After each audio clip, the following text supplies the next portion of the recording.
Welcome everyone to season 4, episode 129 of the Premier Pod. I'm your host Yash Bika, joined by my co-host Tyler Chan. And this episode, it's a pretty long packed episode, but not with a bunch of topics, but seemingly two topics that surrounded the Premier League, or I would honestly say all of European football this past weekend was the Manchester United Liverpool game. It was actually a weekend filled with a lot of great rivalries. You had Clasico, Manchester United Liverpool, a bunch of good rivalries, but the one that kind of stole the show was Manchester United Liverpool. United hosting Liverpool in an annual Premier Pod derby. Unfortunately, we weren't able to record because I was still out on vacation. But what we saw was Liverpool thrashing Manchester United 5-0 at home. And once that happened, there were a ton of questions and a ton of question marks pointed at Manchester United, rightfully so, on the management of Ole Gunnar Solskjaer, whether he is the right man to lead Manchester United to a title and whether his time is up at United. And there were just so many circling questions surrounding him and then the managerial rumors right after that. So we are pretty chock filled with a bunch of topics about that specific issue, but also, I guess bringing it back real quickly, the game, I'm sure you all saw the highlights. Liverpool essentially thrashed Manchester United 5-0. Mohamed Salah scored a hat trick. What's interesting there is that he is the second player since the original Ronaldo Nazario, that played for Real Madrid, the OG R9, to score a hat trick at Old Trafford. So that's just wild that Mohamed Salah is the first one to do it since R9, but did it way back in 2003 with Real Madrid in the Champions League. So that was a huge record for Salah. He scored in, I think, 10 straight games now, putting his case for winning Ballon d'Or. Like, he's been incredible this season, but United were completely dominated. They had no chance. They were getting outrun in the midfield, couldn't complete passes. The press or whatever game plan that Solskjaer put out was very odd. It didn't seem like it was very uniform. You had certain players pressing while certain players were staying back. Maguire and Shaw running into each other. Everyone was just out of sorts. It was just kind of, Jurgen Klopp just totally out masterminding Ole Gunnar Solskjaer in any plan that he could have thought of. So it was a terrible day in the office for United. I'm not gonna go too deep to rub salt in the wounds because it was, not gonna lie, a very great weekend if you're a Liverpool fan. Seeing that result, it was like a dream because like you literally just wake up, it's like, all right, time to watch this game to see how it goes. And then the first few minutes, United get that early chance with Bruno Fernandes. It's like, all right, this is gonna be kind of tough. And then all of a sudden, by halftime, it's 4-0 to Liverpool. So that was crazy in itself because it felt like, in terms of results, to kind of give you an idea of how big of a upset this is, 5-0 hasn't happened between Liverpool versus Manchester United since like 1925. So like this result is historical, and I think the worst result ever in history was like in 1890 something. So for this to go all the way back almost 100 years in terms of this being such like a big blowout, kind of puts to show how much pressure is on Ole Gunnar Solskjaer right now. Like a lot of people are like, if he's not out of the management job by the end of this weekend after that result, is like, what are United doing? Like, literally, this is embarrassing. And to the point where even in the game, it felt like Liverpool were at home at times the way they were playing. Like it felt like Manchester United came out with a tactic where they were just 11 men on the field, not really knowing what to do, and then they're just kind of relying on the talents of all the players individually to try to get results. Whereas Liverpool, like they came out looking like they had a whole game plan. They were all kind of uniform, had an identity, all rearing to go. And they came back after like a slow start, and they're just basically like on 100% the entire game. So I don't know. Yes, it was kind of rough to see because it was so one sided. Like I saw like the exodus of Man U Yeah, fans at halftime, which was insane. that just never Like, happens. like you don't usually see that many people leave unless it's like a UGA versus like random small college where it's like, all right, we're already destroying like 35-0 at halftime. It's like we can just go home. But like for this is one of the biggest rivalries in all of Europe. Yeah. And by halftime, we already saw so many people leaving. Did you stay the whole game? I did watch the whole game. It was just one of those, like, I remember when the second goal went in, I was like, "Come on, man!" And then like once the fourth one went in, I was like, I knew the game was lost, but I was just like, I've seen. The thing is, like, since I started watching United, I've actually seen a fair amount of results that have actually ended up like this. Because I've caught United at, like, the worst time of their, like, I guess, club existence. But I remember there were results like this with Jose Mourinho, with Louis Van Gaal. We had a couple really bad results against big teams. And with Solskjaer, we had the thrashing against Spurs at home last season.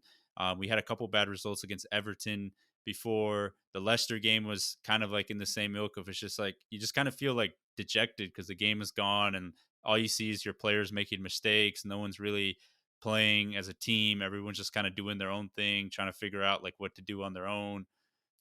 Players just kind of being left on islands to defend, and it was just it was sad display. And I know in the game when Pogba got the red card, and essentially when United went down to 10 men, Liverpool essentially just stopped playing. They just were just kicking the ball around like it was practice, and you know, kudos to them because they honestly, if they went hardcore, they probably could have made this 7-0, 8-0, honestly, or maybe even make it to 9-0. Because I mean, anything Liverpool threw at them attacking wise, like Manchester United could not defend, and I think whoever decided to play the mercy card, whether that was Klopp telling them to like cool off or like the players themselves just playing mercy on them on United players. But yeah, if they went still gung ho, they probably could have at least scored a 2 or 3 extra goals. But luckily, I guess for United's sakes, they just like pulled the brakes or they put their foot on the brake a little bit just to like kick the ball around. And United players just essentially were like, okay, if you're going to do that, we'll just give you the game. We're just not going to try to press you because I think that's ended up what happened the last 30 minutes.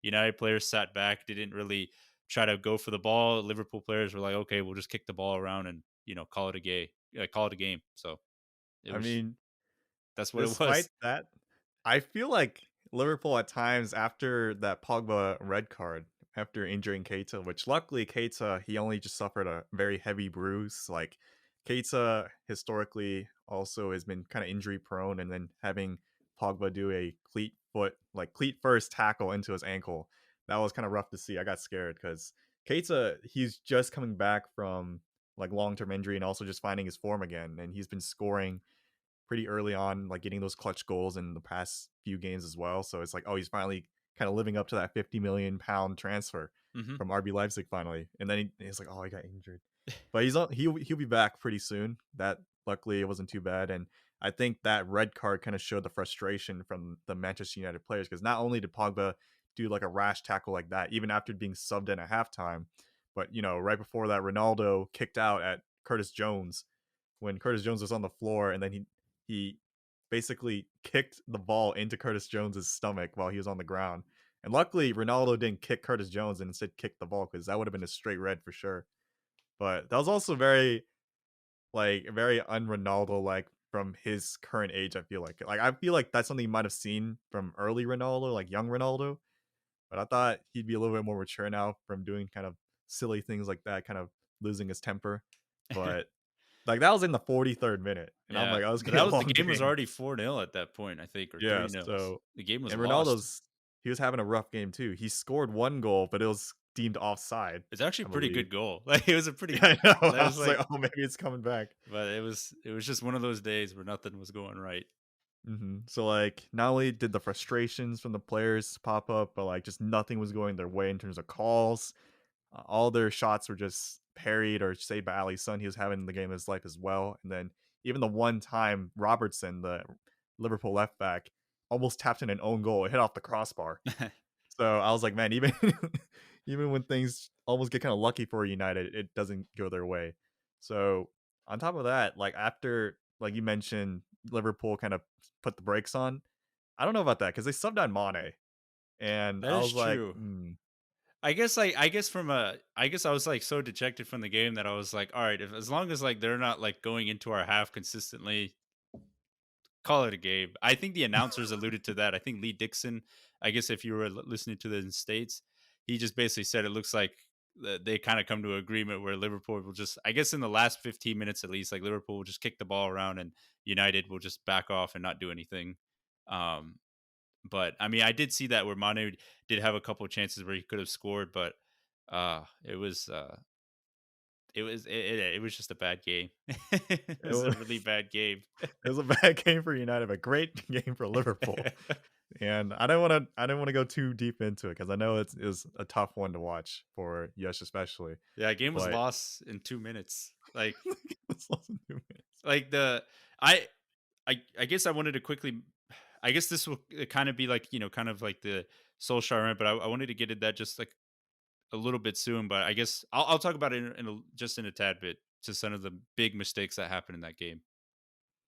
But Mm. you wanted you were mentioning something real quickly about Oh, Liverpool. I mean, I also want to like just mention just in terms of just tactics themselves, it was kind of interesting to see that certain players started that I wasn't expecting. Like Konate started as center back Yeah. for this game as well, which is one of his first starts for the team, and it was against Manchester United, which was pretty crazy. It's like, all right, you're gonna be shutting down Ronaldo this game. It's like, all right, it's like not Joe Gomez, not Joel Matip. Yeah. There's not any lingering injuries for either of those two latter players that usually would see a start in this kind of game. So you're gonna get thrown in, gets a clean sheet. That was a big result to see. And Konate had a really good game. There's one meme picture of, Fred trying to like, I don't know, muscle him out or something, and Konate being 6'4" and Fred being like 5'7". It just looked goofy and kind of showed how physically gifted like this player is. It's like, all right, if he can actually get those technical skills down and like kind of learn the system, then having Van Dyke and Konate, that's gonna be some big questions to ask for who will, start for this Liverpool defense, because usually it would be, Matip or Gomez, but there's been times when you've seen kind of holes in either of those two. But if Konate can kind of be that player that Klopp's looking for, then it's going to be an even better defense than maybe what we've seen in the past. But I also wanted to mention Diogo Jota started over Mane, and that was also kind of surprising too, because you would think it'd be, maybe Firmino, Salah Mane, or Jota, Salah Mane. It's always the two wingers getting those positions for sure. But that was a big change that actually helped in the result as well, because Jota ultimately got a goal and ultimately also set up one of the first goals as well. So these are kind of some big swings that ended up kind of working out. And that was just kind of something that I wanted to mention. That was kind of interesting to me, because that could kind of show that, Liverpool is kind of unpredictable at times in terms of what Klopp's going to put out there. And it'll be interesting to see how they kind of develops these certain players. Like, will Jota get a little bit more starts in these kind of big games? And will Konate kind of solidify that kind of starting position? Or will it still be kind of be like a merry-go-round, musical chairs of who's going to be Van Dyke's partner for the Yeah. season? So, No, it was interesting. I guess before I go into United, I thought like Liverpool. What was interesting is like obviously Salah's like the hottest player in the world right now. I don't think there's another player right now that's in his type of form. I thought maybe Benzema, but he kind of cooled off a little bit. But mhm. Salah's kind of in another world right now with the amount of goals he's scoring, and just it seems like anything he shoots just goes into the back of the net, no matter how unpredictable the chance is.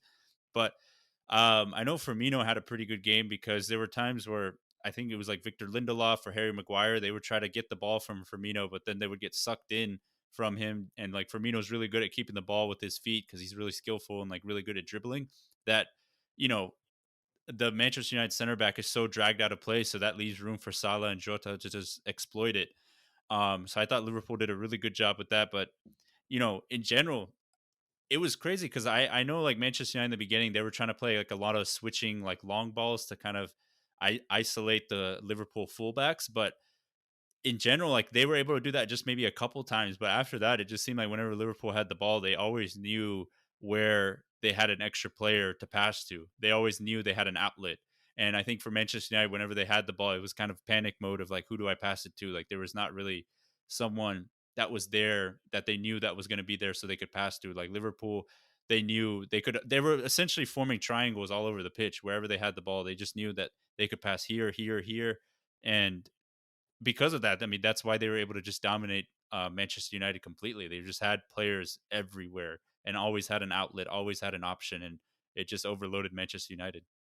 And I feel like that kind of positionless kind of football that we've been seeing from Liverpool in this game really confused Manchester United, because there's one screenshot or like snapshot of the game that I saw where it was like Robertson, Salah, and I think Keita all on like one side kind of running down, and then it showed where they were, and then it showed who was trying to mark them, and it was just like five Manchester United players, Yeah, but it was like and they left like the like completely right side like open, like the yeah, whole and right. then it was just like all the most random players. It'd be like McTominay, Fred, Maguire, just all clumped up together because like they don't know who was supposed to get who, and Yeah, then it was just like I was like, what is going on?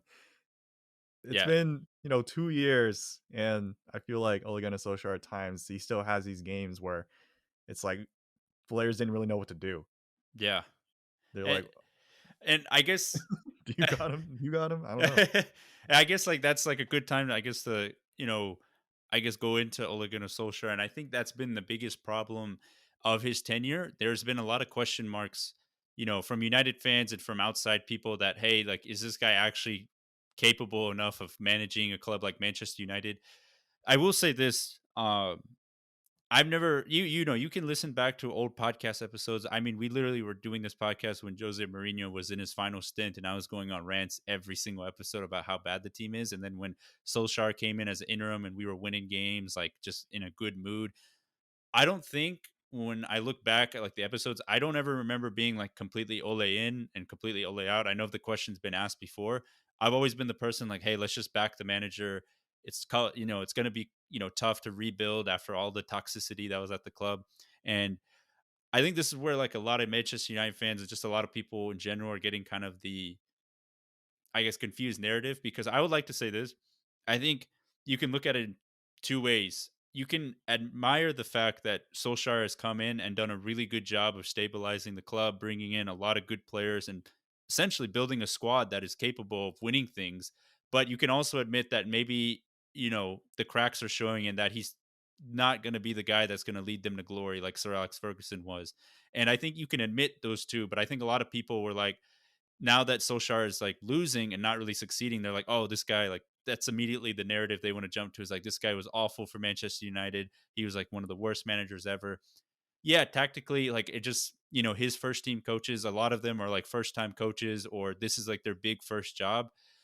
So it's like showing compared when you play, managers like Jurgen Klopp, Thomas Tuchel, um, Pep Guardiola, managers that have been there and done that and have elite assistant coaches.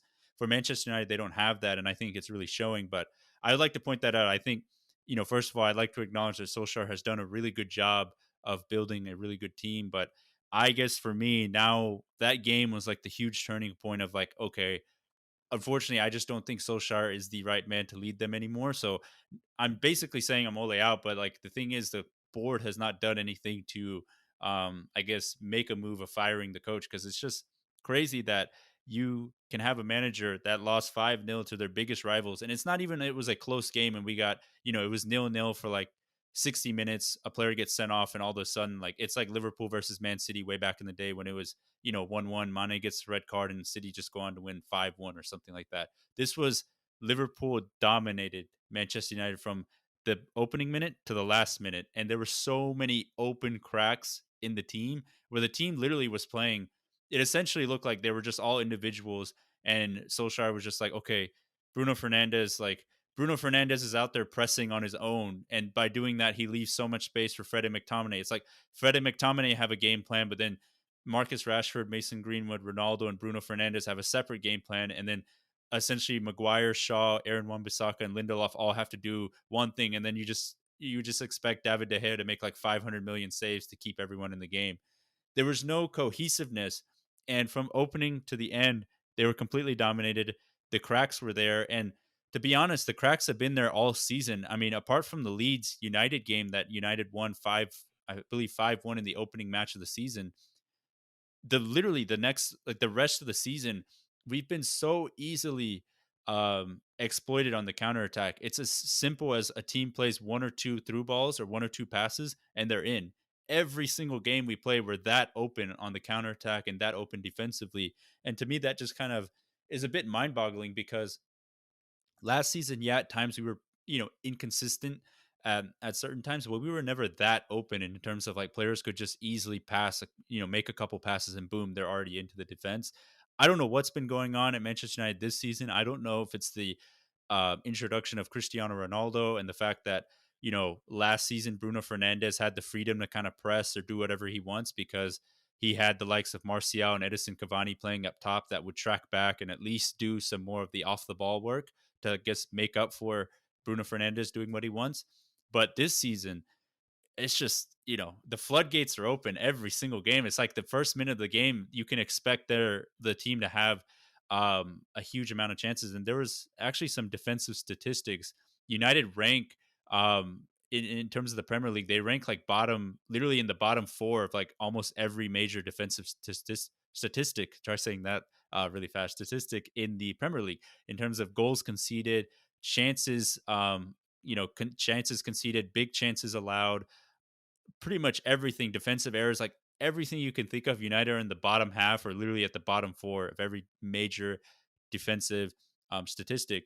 And there's just no way you can win any type of trophy playing like that. Because, yeah, you can get lucky in the Champions League every now and again to get a major comeback. But to do that consistently for 36 games, that's not possible. You've never seen anybody win the league playing, completely off vibes or completely off just comebacks. That's just not possible.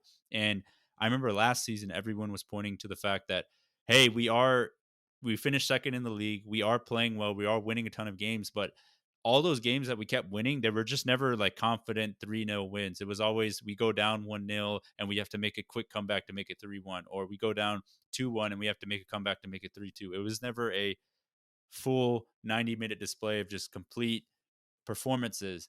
And that's been the biggest mark on Solskjaer. It's always he's just I guess the media narrative is like Solskjaer just relies on his individuals to carry him, like Bruno Fernandes, Marcus Rashford, Mason Greenwood. Let the like Paul Pogba, Cristiano Ronaldo, can those individuals make enough big plays to essentially win them the game? It's never a full-on team display that you see of Thomas Tuchel, Pep Guardiola, Jurgen Klopp, and even like David Moyes and all those other teams that have proper managers, Brendan Rodgers, where it's an entire team display. They're not relying on just one player to do everything for the team. And it's just it's unfortunate. I was rooting for Solskjaer. I really hope like, he could have been the guy to lead them back to glory. But like I said, I think it's okay to admit that, hey, he has done a really, really good job of taking them to from where they were under Mourinho to where they are now. But it's also time to admit that this guy just isn't good enough tactically and just good enough managerially to lead them to the glory that they want to get back to, which is winning trophies, winning titles, and being consistently good. And I think Gary Neville said a good phrase a couple weeks back, and he said that Solskjaer at his worst, if like the worst thing you view like the worst thing we view Solskjaer's time at Manchester United is a bridge from I guess a dark period at the club under Jose Mourinho to now. He said that's totally fine, and if the good period comes where he wins trophies, that's fine too. But I think it's okay to admit that, hey, he was a good bridge to where they are now, but I think it's time to like move on, find a better manager or find a proven manager that can get the most out of this squad because it's too talented to not to it's literally too talented to be in 8th place right now in the Premier League. Come on. Like with all the Hmm. players they have, like that's just not you can't like with all those players like that's not good. That's not very good. Yeah, Yes texted me over the weekend. He's like, "Man, it's so hard being a Manchester United fan. It's just you just hope next year it'll be it." But I'm like, "Man, you guys have so many good players, so much talent just on the rosters. Like you can't afford to wait till next year. It's like you got to win now. It's like Ronaldo's not going to waste his one of his last years in his career just being like, all right, I guess we're a rebuild for next year. Yeah. Get ready for next year. But Ole Gunnar Solskjaer, he's been like the sort of like as you mentioned, like a bridge for a long time. Like when he came in, he was an interim manager, Yeah. and then he's just doing all right. And it's like, all right, I guess they'll just keep him since he was getting some decent results. They're getting to Europa League finals, qualifying for Champions League, things like that. So it's like he was doing the job as a really good substitute coach, as like basically is what he is. Is not he was not really like picked out for it. He's just kind of there at the right time, right place. Yeah. And then for a lot of the players that he's kind of brought up to be, his assistant coaches like Michael Carrick, it is really like their first rodeo. It's like they didn't really know what they were doing. It looks like because it's like this is their first time doing it. It's Yeah. like they didn't really know how to set up tactically for certain teams because like they really haven't experienced it before. It's Yeah. like they played in these big competitions and these certain matches and matchups and rivalries themselves as players Yeah, because but you they gotta like you gotta earn like you gotta get like you have to get like coaching like we see it in every sport. Just because you're a famous player like Thierry Henry, legendary player, doesn't mean like it equates to you being a good manager. You really have to develop and learn the traits from like top managers to become a good one. and it's really hard to translate your own criticisms and your own kind of ideals and tactics and your thought process to other players because like when you tell someone like kind of more basically it's like if you tell someone like a certain sentence like a certain idea they can probably interpret it a different way. It's just Yeah. like how well can you kind of say what you want to say and hopefully have them interpret what you mean. And I think for Ole Gunnar Solskjaer, he might not be doing a great job because just based on this past game and even the season itself, they really rode the high of having Ronaldo at the very beginning of the season. And there's a lot of hope. Like I was even saying, it's like, I think they're gonna be challenging for the title. Like they literally look like they're shot out of a cannon. Everyone's raring to go. And this is the best squad I've seen Manchester United have in terms of just set players for this past decade, I feel like. And then ever since then, they've just been on decline. And as Jester's been saying, it just looks like 11 players just all trying to be who they are in terms of just talent and just riding talent to hopefully get results instead of being a good solidified unit. Hmm. And, you can't really get results consistently if you're just relying on 11 good players. And it's a really rare occurrence to even have 11 good players like that. Like usually you wouldn't see something like that unless it was like a Barcelona side from 2011 or like Real Madrid back in the days where like almost every position is a superstar. And then Yeah. for like Liverpool right now and Manchester City, you kind of see that right now where it's like almost every position is a superstar. Yeah. But with that, it also comes with a good manager because like you know there was times when you would see a team like that, like Manchester United right now. It's like they have all the right tools, but it's just not the right, leader to kind of bring Yeah. the most out of them. Even Chelsea So last season when they had Lampard, when they were yeah, like exactly. Like they had like the huge transfer window, and then Lampard was struggling for like a good you didn't majority even of the season. you didn't even realize how good this Chelsea side was until Tuchel came in Yeah, and like because got the it's most like out of it. because like even I was expecting. I think yes, we kind of mentioned it last season where it's like they're the Chelsea goal was just to hopefully qualify for Champions League under Lampard. It was like his second year as a Yeah. manager ever, and then also, or I guess second year as manager at Chelsea. He was at Derby for a little bit, but Yeah. in terms of like a big club, like that was Yeah. his It was second like time. first year. Yeah. Like pretty Yeah. much. So for having Tuchel come in and kind of show it's like, no, this is actually a Yeah, he won the legit good Champions squad, League, which and is then like win the Champions I never League. thought that squad could win the Champions League. I Yeah, never me thought neither. I was like, "What the heck?" That's not fair. Literally, all these teams like Liverpool had to like develop for like years, kind of bringing the right players, and then all that, and then Tuchel comes in half a season. It's like, all right, deuce, we're gonna beat Man City, also a team that's been building yeah, for beat this Real moment for Madrid too, years. which is crazy. So I feel like for Manchester United, this is gonna be the next topic we'll go into, but I think, Yush has been a very good kind of neutral fan in terms of Ole Gunnar Solskjaer. He's kind of ranted on about, the office, the directors, and all that. And it's usually those are the problem. But now it really, I feel like, is on Ole Gunnar Solskjaer. And they need a new manager that can kind of cope with all these stars and all these egos and kind of bring in some solidity and some identity to the team instead of just kind of bring out the most of the players individually. They need some kind of way to kind of cohesively play together. Hmm. And that will require a manager that's kind of been in the situation before and knows what to do. So that's the interesting part. That's what we're going into next. But it's kind of goofy at the same time where they're haven't fired Ole Gunnar Solskjaer yet. Yeah. It's currently, Thursday, October 28th, and the game happened this past weekend. And he still has a job. And Yeah. they know they're gonna let him go. It's kind of like the Steve Bruce situation where it's like, he's gonna leave, but we're gonna let him stay until we do find the next player or the next coach because ultimately if you let go of Ole Gunnar Solskjaer, it's just another interim manager who's gonna come in and give you the same Michael story. Carrick. Yeah, Michael Carrick. So I think right now they're just kind of holding on to him just because they're like, all right, we don't need a second interim manager. We just need the actual next manager to come Yeah. in and then take over. So it kind of sucks for Ole Gunnar Solskjaer just because he Yeah. knows he's going to get the boot. He's going to get the axe. Yeah. It's just like he knows that next manager is going to take his job and probably do a better job, unfortunately, Hmm.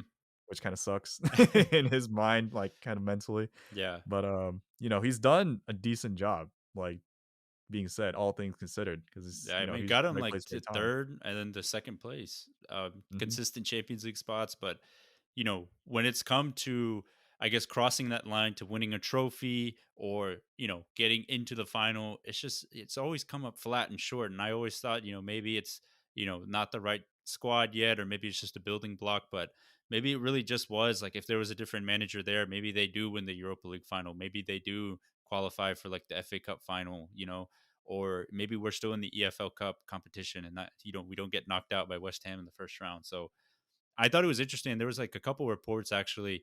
Obviously, when all the disasters going on, there's going to be a lot of media outlets that are going to try to chime in and like get the clickbait of like, oh, everything's disaster. But there was an article written by the Athletic a couple weeks ago how one of the Ole Gunnar Solskjaer's top assistants, his name is Kieran McKenna, and it's like assistant Solskjaer has had, I believe, since his days at Mold and also Cardiff when he was a manager.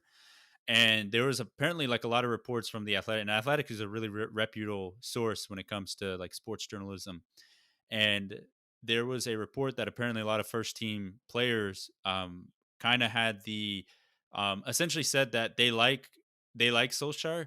But I'll say this: they're left dissatisfied with some of the first team training sessions with Kieran McKenna. They felt like it's not very advanced enough, and they felt like it's not very challenging. It's a little too easy, but not very like challenging in terms of like being very tactical and really putting them making sure they're set up correctly. And there was also the report in the Athletic that a lot of players they do like Solskjaer, but they I guess internally feel in themselves that they feel like he's not the right guy to lead them to glory in a sense where they like him because he's a player's manager, um, you know, good buddies, but he's not really the guy that will take them further. And there was a bunch of reports going around this entire season about that. And I think, this past week has been really heightened. But I think that's definitely a big case because if you have first team players essentially coming into training and not getting challenged enough, then that obviously means when it comes time to game time, other managers are going to exploit that. Or if they are performing training sessions and the first team players are feeling like this is just like, elementary, like, bush league stuff, then of course they're going to get caught out. And I think that's been the problem as well as the quality of coaching when they're getting into training each and every day has not been there. Because when you have first team players basically saying that it's not challenging enough, then you kind of have a big problem right there. I can't even imagine that. It's like imagine, you come from all the academies from Manchester United, from like Ajax, and all the academies across Europe, and you go to Manchester United first team, and then the training is not as intense as what you grew up with. It's like, what are we doing? It's Yeah. like you gotta have to prepare and kind of mentally and tactically prepare for whoever you're facing in terms of like the level of intensity. So like, a Norwich City match is not gonna be the same intensity as say, a Liverpool match. And if every training is the same, kind of just like lackadaisical, I can't imagine how difficult it would be also for them to kind of get into the mindset of just like, all right, we're going into a big game this weekend. All right, let's do keep ways. It's like, I don't know. I can't even imagine that. So Yeah, and there was that's there was also a I guess I'll list out some of the internal reports I remember, but there was also one during the Leicester City game. Harry Maguire was actually, he got injured in the Aston Villa game, so he has been out for a couple weeks, but he was deemed, yeah, I guess fit to play for the Leicester City game, but he was still basically had no game time yet, was still really recovering, and he looked really rusty. And apparently, Eric Bailly after the game challenged Solskjaer and asked why did you play him when he's not even a fit center back? Like, why didn't you play me? And there has been a lot of reports that I've been seeing of Solskjaer playing favorites with certain players and being that he doesn't drop them. Players like Harry Maguire, maybe Bruno Fernandes, and a couple others of that ilk, where if they are like essentially out of form, he doesn't drop them. And I think that's been the case this season. And I know, um, you know, Solskjaer essentially he wanted to have a big squad, but he never plays the likes of Donny Van de Beek, Jesse Lingard, Eric Bailly, Alex Telles. The list goes on and on. There's a lot of players that have essentially been outcasted and not been able to get in the starting 11 no matter what's happened. Even with the Harry Maguire injury, Rafael Varane injury, or even with out of form Luke Shaw, out of form players at every position, certain players just cannot get a hand or get a chance to get into the starting 11. And I know because of that, a lot of players have been disgruntled because they're seeing players that are out of form continue to play while there have been there was reports that a lot of players have been impressed with Donny Van de Beek in training and saying he's been really good, but he never plays. So I think some of the problems that Frank Lampard was having, where when he was there, he didn't play the likes of Rudiger, Marcus Alonso, was playing Conte out of position, was playing a lot of players out of positions, or essentially playing favorites. And we saw that when Thomas Tuchel took over, he basically wiped the slate clean, and like all the players that are playing now, essentially a lot of them didn't get a chance or didn't get any light under Frank Lampard, and we saw how good they are under Tuchel. So there's been a lot of reports of that ilk coming around Manchester United, where Solskjaer has played like favorites to certain players and not really dropped them if anything goes wrong. Mhm. We've even hinted at that too, where it's like, where is Donny Van de Beek? Like y'all bought him, and it's like you rarely play him. And there's like a joke on FIFA where there is like a hero card of Ole Gunnar Solskjaer on the game, where if you have any kind of Premier League player on the team, he'll get like a strong link. And then people are like, "This game's so unrealistic. Look at this." And then they put Ole Gunnar Solskjaer and Donny Van de Beek in the same team, and there'd be a green strong link between them. When clearly it's like Ole does not like him for some Yeah. whatever reason. It doesn't make sense. He's a good player. Like why? Like everyone, all of our other midfielders are out of form. Why not play him and see what he can do? Like same with Jesse Lingard. When he's come on, he's looked really good, and he's looked Mhm. like a player that wants to play. Playing for the badge. It just doesn't play him. I don't get He's it. literally Messi Lingard. He I doesn't even know. play Messi Lingard. He has to play Bruno Fernandes, which honestly not the worst player to play instead, but Yeah. I mean, you gotta play to the form of the players too. And I Hmm. feel like at the same time, Ole Gunnar is not like a reputable manager that has like a big enough, ego to also kind of overcome some of the Yeah, that's true. star power of his players, where it's like his players almost are kind of bigger than him at times, like Pogba. Like Like he benches Ronaldo. Pogba at times, but like there's no way you're ever gonna see him bench Ronaldo or even Bruno Fernandes at Yeah. times. And then like Rashford also kind of just goes straight in. Yeah, came So back from injury and has just gone straight in. I mean, granted, like Rashford has looked pretty good, but it's like the man just came back from injury, and like you're mhm, already just throwing him back into the lineup. yeah, it's not like a gentle, all right, you get subbed in at halftime and then you can play the second half. It's like, no, Yeah, you start him. Like, and then like Sancho, I mean, where's he? It's like there's already certain players where I'm like already questioning where I I mean feel it's the like they same should with be like game Kai changers. Havertz. I remember last season everyone was buzzing about Kai Havertz, and then he barely played, or he looked like he just looked lost. Same with Timo Werner last season, and we were like, why is Frank Lampard never playing them, or like why do they look so bad whenever Frank Lampard plays them? Could Mhm. be the manager. That's just not getting the Could be the most out of manager. them, not So maximizing their talents. Donny Van de Beek better play soon, otherwise Newcastle's gonna pick him up at this rate. I want to see him thrive at Manchester United. It's just he never plays, and I guess that brings us on to like our next topic of like who should be like the next head coach or the next manager.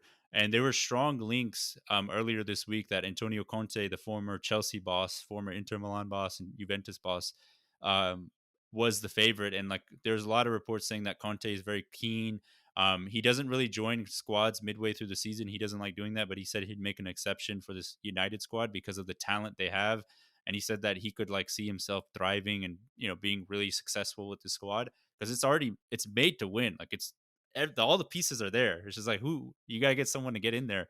And I thought there was a interesting topic of discussion that was brought up at my workplace where someone brought up that a lot of United fans, like myself, have said that they need a proper center defensive midfielder to kind of elevate the squad to take them to the next level, like a Fabinho s player. But he also said that they also mentioned that they like Fred and McTominay, where they kind of related this back to Chelsea, where before Tuchel, everyone said Andreas Christensen and Antonio Rudiger were awful center backs. They need to be sold off. They're not very good. But when Thomas Tuchel came, played a back three, you kind of saw the transformation of a player like Rudiger, who's now almost a solidified starting 11 player for Chelsea, and has honestly played himself so well that he's got himself back in the German national team and potentially move away to even a bigger club like Bayern Munich or Real Madrid have been linked to him.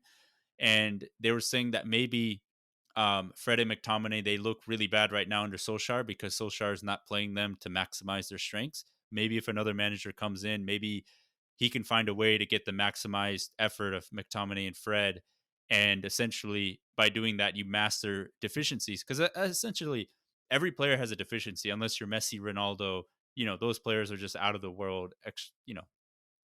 Very one of a kind player.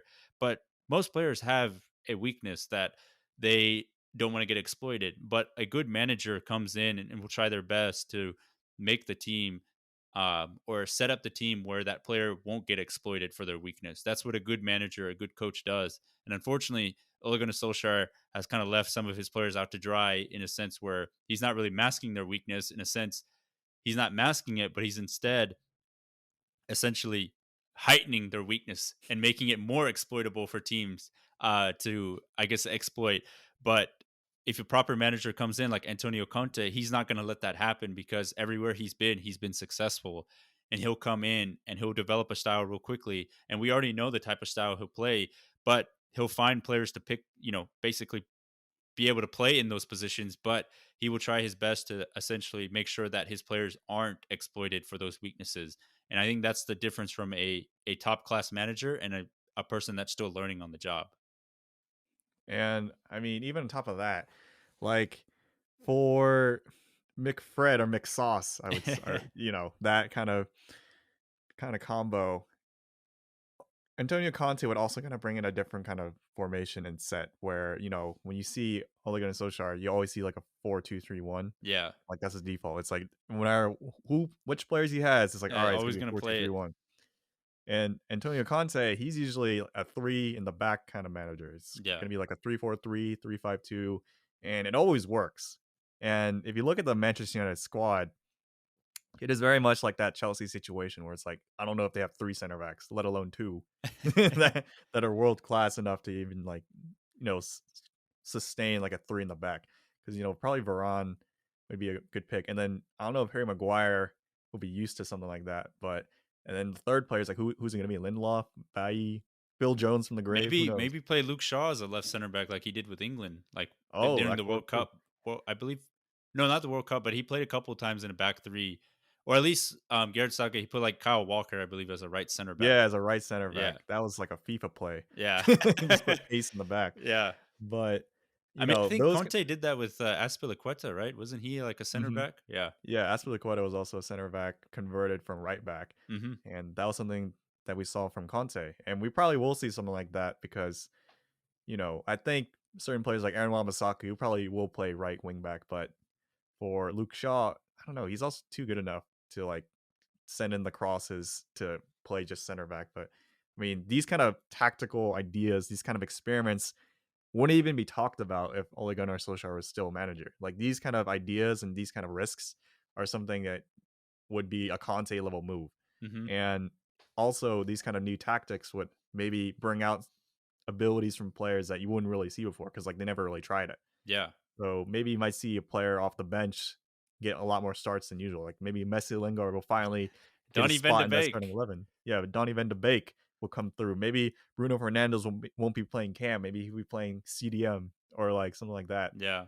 like he would in FIFA. So, and then maybe it won't just be one striker up top. Maybe we'll start seeing two strikers. Yeah. Like you never know. So I feel like for me personally, I think Conte would be a really good choice as a Liverpool fan, and then as I know a lot of other Rival supporters from fans. other rival fans say is like don't They're don't let like, keep Ole Gunnar Solskjaer. Solskjaer go. Keep him forever. But for the sake of Manchester United's success, I think Conte would be a pretty good quote unquote new bridge coach that could help bring out success and also be like a win now kind of manager with Hmm. the tools and players that he does have if he were to be a manager because we've seen him at Inter Milan win the title, which Yeah, is he like the like first broke the time. title for like Juventus. Like he started the Yeah, streak with Juventus, then broke it with Inter Milan, which is he just like literally this was like a Juventus that had Cristiano Ronaldo too. Like they just hmm that's and crazy. Dybala and Yeah. all of them, but he did it with Inter Milan, and then he's also brought so much success to, of course, Juventus, Chelsea, the Italian national team. So he's basically found success with his own kind of tactics wherever he's been. Yeah. Always been like the three in the back. But with Manchester United, it's like, how do you not succeed if you're Antonio Conte with Ronaldo, Bruno Yeah. Fernandes? Like, De You Gea have is like now some of the kind of reached. best players in the world. And like some of the So, best young players too. Some of the up and coming like Jaden Sancho, Mason Greenwood, like Rashford will be turning 24, but he's still, yet to hit like his peak prime yet. So you still have a lot of talent everywhere across that squad.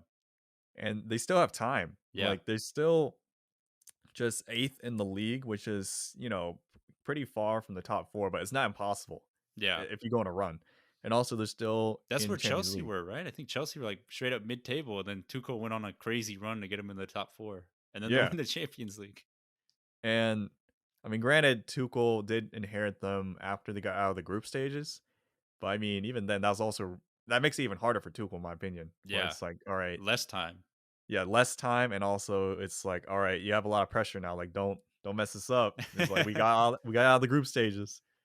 We're here, but for Conte, I think this is almost a no brainer in terms of just who could come in, especially who's available right now Yeah, as well. So it's just like, what other manager's gonna like take Zidane this is the job? only other high-profile manager that's available. It looks like his heart is like more set to like eventually managing the French national team. Like that's where he wants to really manage. Like the French national team is like his go-to gig, or like the Mhm. gig he wants. But Conte also does have that Premier League experience too, and I feel Yeah, like that'd be key. And if anything, they do need that solidified defense, and I feel like Conte would also bring that. So yeah, yeah, all roads are pointing to Conte, yeah. But Antonio Conte, the man who regrew his hair. it's it's funny too because I think there's been a lot of parallels. Like I said this initially when the reports were coming out that I didn't want him because he was like Jose Mourinho 2.0. Because they're if you ask like most people, they'll kind of point to like, oh, he's just Jose Mourinho, another version of him. Um, but I was listening to a podcast of someone that has followed Antonio Conte throughout his entire career or managerial career, and especially during his career at Serie A. And a lot of the things that Jose Mourinho has been notorious for, essentially leaving the club in a bad state, leaving the club in a very toxic, atmosphere, calling players out, singling them out, are a lot of things that Antonio Conte doesn't do. Yeah, he may ruffle the feathers with some players, and that happens with any manager. But it's interesting if you look at the clubs he's been at, and after he's left, those clubs haven't had a really big drop off in terms of like how well they perform or how consistent they are. You look at Juventus when he left, Allegri took over and took them to the Champions League final, and went on that huge run.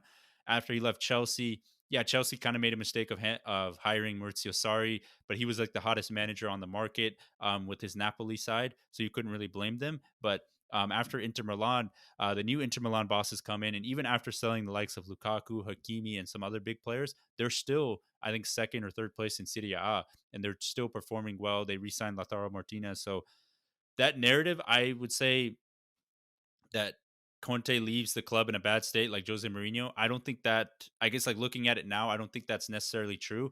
I do think that he is not a manager that's going to stay here long term. He's definitely probably only going to be here if we do hire him at max 2 seasons, or maybe you get a third season out of him. But he's definitely been notorious for like coming in, putting in his game plan, winning a trophy, and then zooming out. And I don't think there's anything wrong with that. But I think United fans will have to kind of come to glimpse that, okay, if we hire him, it's going to be a really short term.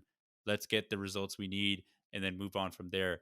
Because the other manager that has kind of been thrown out there is Eric Tahong, who is currently the Ajax boss, who was basically, if you don't know anything about him, he was the Ajax manager that led Ajax to the Champions League semifinal all the way back in 2019. That famous one where they ultimately lost against Tottenham, but that was the one that caught everyone by surprise. That was the side that had Frankie de Jong, Donny van de Beek, Hakeem Ziyech, Dusan Tadic, Mateus de Ligt, Daley Blind, all those like big players that are now at big clubs now. Those guys were all on that squad, and Tahong was the manager during that time. And he's 51 years old now. He's kind of like, I think a lot of people are seeing him like, oh, he'd be like the prototypical like long-term manager because the way he plays is like the United way of, attacking football, you know, beautiful total football, like, the Dutch style. But I don't think he's going to leave Ajax in the middle of the season.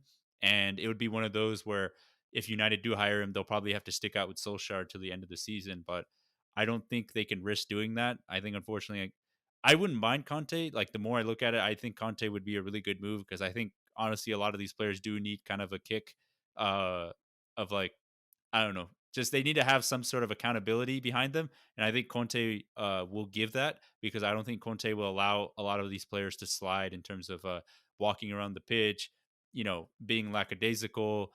If a player's out of form, I don't think Conte will be or think twice about dropping them and putting someone else in. So I think that squad right now needs someone of like Antonio Conte's mentality, and I don't think his mentality is wrong because if you look at Jurgen Klopp, Pep Guardiola, Thomas Tuchel, they had the same mentality. They want to win, and by doing that, you have to make those tough decisions, and you can't play buddy buddy all the time. And I think that's what separates a great manager from an okay manager. And I would say Antonio Conte would bring that, like, light the fire under their behinds, because have you seen in the past his sideline antics at Yeah, times? Like, like if he he's like, scores a goal, like it's like his like it feels like he scored like his last goal of his life. I know. Or if, something goes against him, he's literally punting a water bottle into the crowd, like getting sent off the pitch. So that'd be like kind of the opposite of Ole Gunnar Solskjaer, where, Ole Gunnar is a lot more of a reserved kind of manager, kind of sits in the bench, Hmm. kind of dugout, and kind of just watches from afar. Yeah. And Conte in the meanwhile is gonna be like shouting some random Italian stuff. And everyone's like, "What is he saying?" It's like you just know he's a very passionate manager, I should Yeah. say.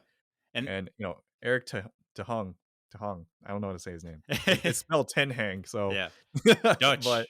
it's Dutch. I feel like that'd be more of a project, low key in itself too, because we've seen historically certain Ajax managers leave the club and then join other teams like De Boer or Peter Boas, and I feel like they need a lot more time and a lot more of this foundational structure that Ajax has that aren't in other clubs, Yeah. where it's like they have this kind of funnel of players that literally have been taught how to play a certain way, the Ajax way, since they're True. kids. Yeah. They're now in the first team playing in the Eredivisie and Champions League, where it's like, all right, they know at the back of their heads they can play the certain kind of style and they can rely on it. But when they go to like Crystal Palace or go to, even in Dortmund, it doesn't work out because it's Yeah. like, all right, we're gonna play Ajax style, and then everyone's like, what's that? unless you're Donny Van de Beek, then you're the only player that knows what's going on, Yeah.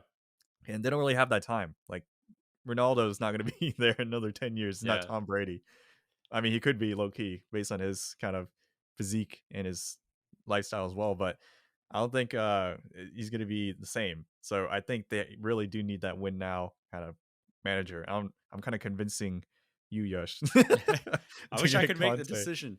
But Yeah, I guess the shocking part is like we are recording this on October 28th and the United board didn't make a decision. Apparently all the reports are that Solskjaer has the next 3 games to kind of save his job. And I've always never understood that like that testament or that statement from a board because when you're saying that you're essentially saying that yeah, we don't think this guy is it, but we're too afraid to make the decision. So we're just going to put this kind of clouded statement out there to kind of protect ourselves if anything goes wrong. But I don't know. I just don't see any other board dealing with this. Let's say, if Jurgen Klopp and Pep Guardiola lose like this, it's okay because it's like a one off. Like they would never do this like ever consistently. But if you're a manager like Solskjaer, Lampard, or if you're a Brendan Rodgers when he's at Liverpool, if you lose to your biggest rival 5-0 and like get completely humiliated at home too, it's just baffling how the board just can't make that decision. And I think that's what separates right now from Chelsea and Manchester United was just Chelsea with Roman Abramovich. He is not afraid to make that sharp move, even if it was a club legend to let him go and bring in a top quality manager. And unfortunately, that's kind of been the crux is that the United board, as long as they're making money, it's hard for them to really care about what's going on in the top, like the Glazers. Like it's unfortunately that's just what it is. It's really hard for them to care as long as they're getting like the paycheck at the end of the day and bringing in money. Um, so I don't know. I hope I'm gonna just continue to root for Manchester United. Hope they win, but ultimately, if Solskjaer does win this weekend and he saves his job for like the end of the season, it's just gonna be the same mediocre Manchester United that's essentially struggling to put up consistent performances. So I think they need to like make the change, but I don't know if anybody on that board is willing to make that tough call and live with it. maybe someone should tell the Glaziers that you get a little bit more money if you start winning things. It's like just you get a little bit more prize money, but also at the same time they brought in, or if Solskjaer, if he was part of the decision to bring in Ronaldo, that was one of the best decisions ever because Ronaldo keeps saving his job. It's like you see memes of like other players kind of upset after he scores. It's just like they're trying to do their best to get him out by having a bad result, and then Ronaldo just keeps saving Hmm. Solskjaer's reign at Manchester United. But you mean even against Liverpool, he couldn't do it by Yeah. himself. So And I will say that Tyler and I were talking, I guess, off like before recording, and we did mention that a lot of clubs do tend to hire managers during the international break, so they have a little bit more time to get settled in, so they don't just jump straight into a match. So maybe there we do have an upcoming national break coming up in November, so maybe United holds out till then, pulls the plug, and then hires Conte. Um, but you know, we don't know. We saw Barcelona. Barcelona wanted to keep Coleman until the end of the season and then hire Xavi, which looks like the replacement or someone else. But the performances were so bad that they just had to pull the plug now and call it a day. And I think with Manchester United, I think that unfortunately could be the case. it's insane. Don't pick up Coleman. Whatever you do, Yeah, gosh do dang. not. No, no, not him. That is not him. That is not the move. It's neither is Louis Van Gaal right now. I'm not gonna lie. So don't get desperate. Like we have the answer.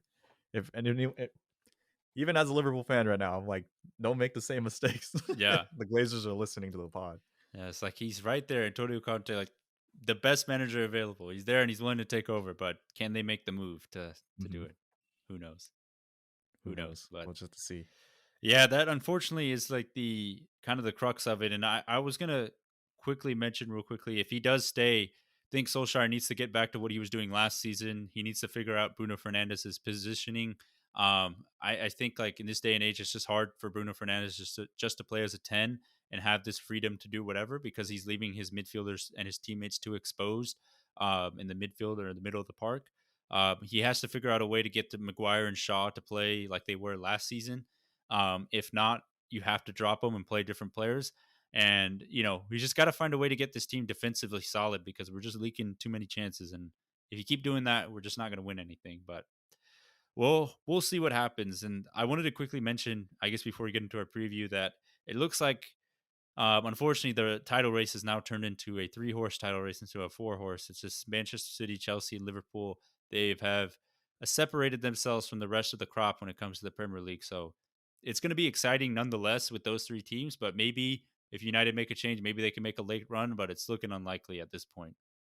I think Manchester United can still go for Champions League spots, but for the title at least, I mean, there are almost like 8, 9 points. Let me see. Let me look I at. believe it's 8 points off the top, Yeah, they're 8 points behind, which it's not too bad. But but it's now hard. it's it's. Like you can't expect City, Chelsea, and Liverpool to lose like 4 games or something like that. Mhm. So the hard part is just it's not in their destiny. Like it's not in their hands to kind of Yeah. challenge for the title. It's very much up to the results and how the other three teams in this title race kind of perform, and hopefully they don't do as well. But as a Liverpool fan, I'm like, of course, Liverpool, please win. But like that's the hard part for Manchester United. It's not in their control anymore. hmm It's very much up to Everyone whoever else. upsets them. Yeah, everyone else. So that's Oh, the that's how the cookie crumbles. yeah. That's how they It do say. be like that as they say, which is It do be unfortunate. like that. But it is what it is, and I think Chelsea, Liverpool, and Man City will make a really good title race. Hopefully, we all three of them stay in it because that just makes it more fun for everyone else watching it. It's just like a outside fan. But yeah, it'll be a three-horse title race. But I guess I wanted to just jump into the preview because we're running at 58 minutes now. It's been a long one talking about United, ranting about them. But we actually have some really good matchups this weekend. First, we have Leicester City versus Arsenal. If you didn't know, I think Arsenal on like in a 10-game unbeaten run Mhm. in all competitions. They started off the season with 3 straight L's, and they are in the same league position as Manchester United right now. And honestly, they could leapfrog them if they win or draw here. They look really defensively solid. I think they kept, I think, 3 or 4 or 5 clean sheets in a row, or something along those lines in the all competitions, or they just haven't conceded a lot. So they look really solid.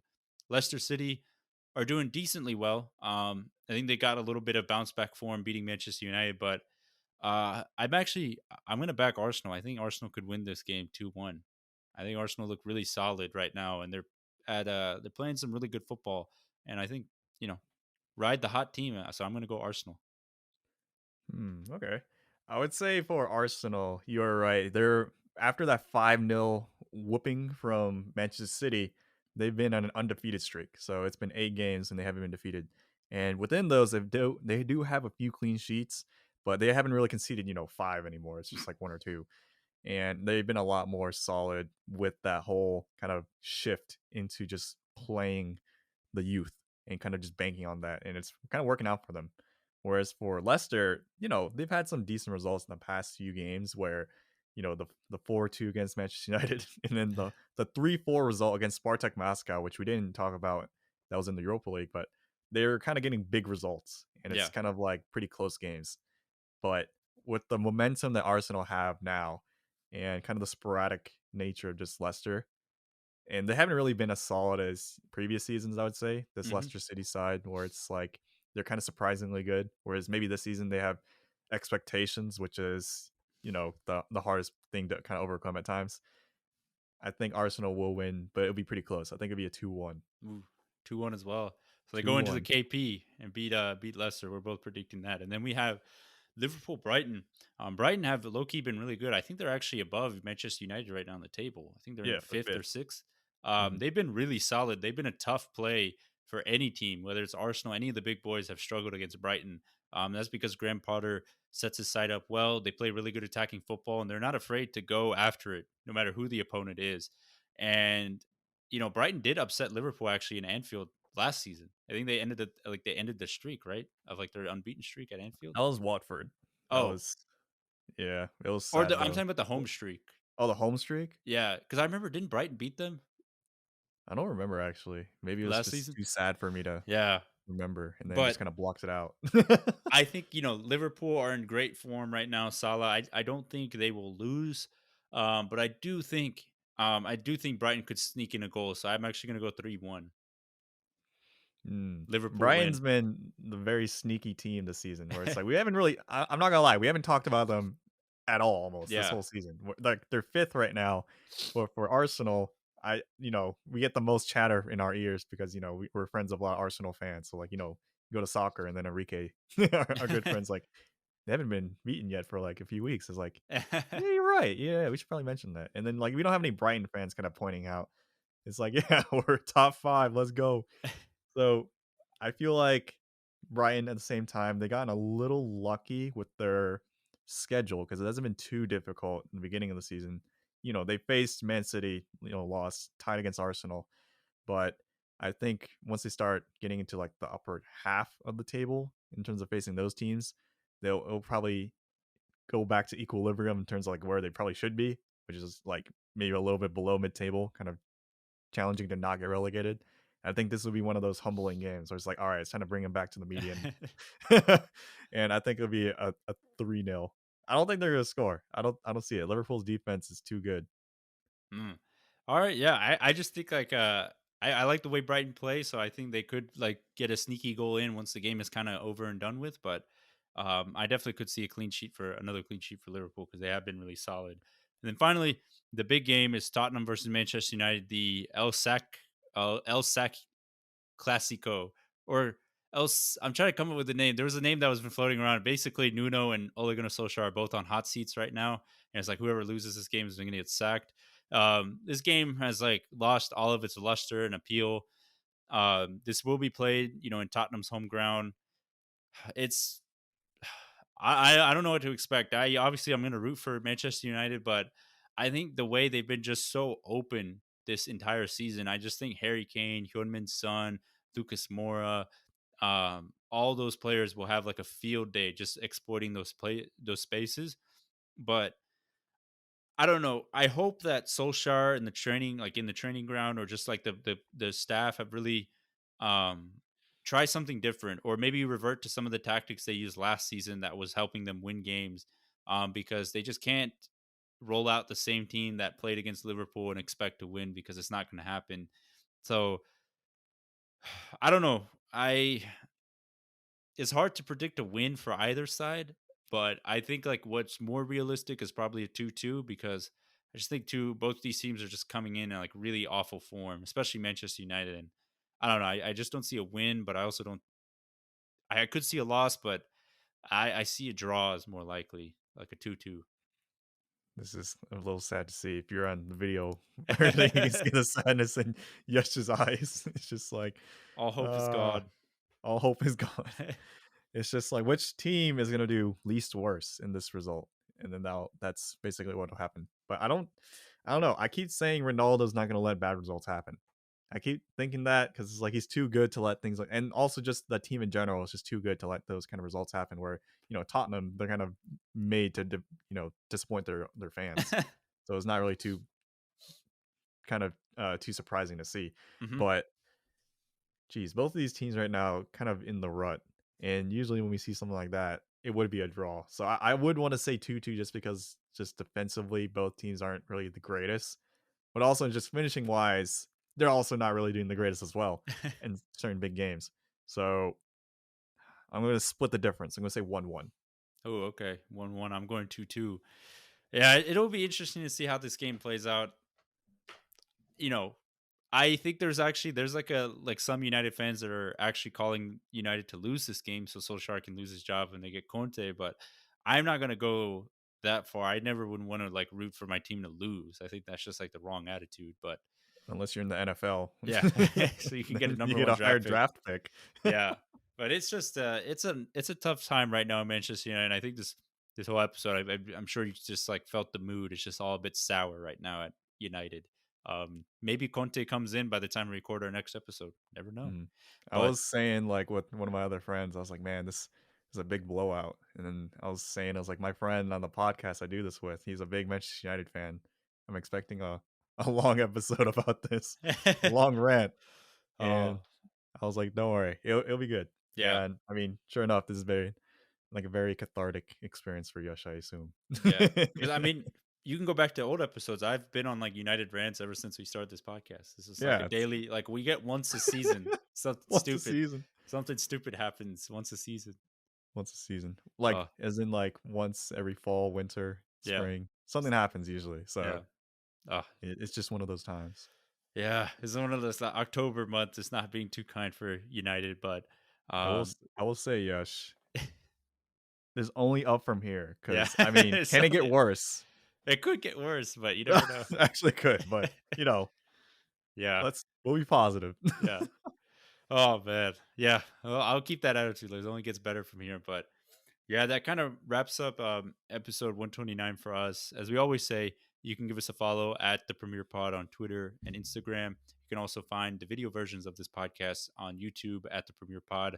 And also, if you're listening to this podcast on Apple Podcasts, you can leave us a rating and review. It helps us out, gets us boosted, and helps us get seen across more people. But if you want to just share this podcast with someone else that's interested in soccer, that's more than appreciated. And we appreciate any type of support we can get.